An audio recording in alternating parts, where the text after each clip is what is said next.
அந்திச்சூரியனும் குன்றில் சாய மேகம் வந்து கச்சையாக காமன் தங்கும் மோகப்பூவில் முத்தக்கும் மாடம் தங்கத் திங்கள் நெற்றி பொட்டும் இட்டு வெண்ணிலாவின் கண்ணம் தொட்டு நெஞ்சிலாடும் சுவாசச் சூட்டில் காதல் குற்றாலம்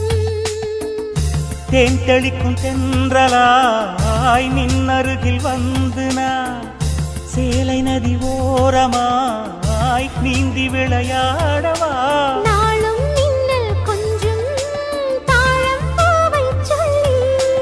ஆசை கேணிக்குள்ளே ஆடும் மீன்கள் துள்ளி கட்டிலும் கால்வலி கொள்ளாதோ கைகளை கீறியதோ செம்பூவே பூவே உன் மேகம் நான் வந்தால் ஒரு வழி உண்டோ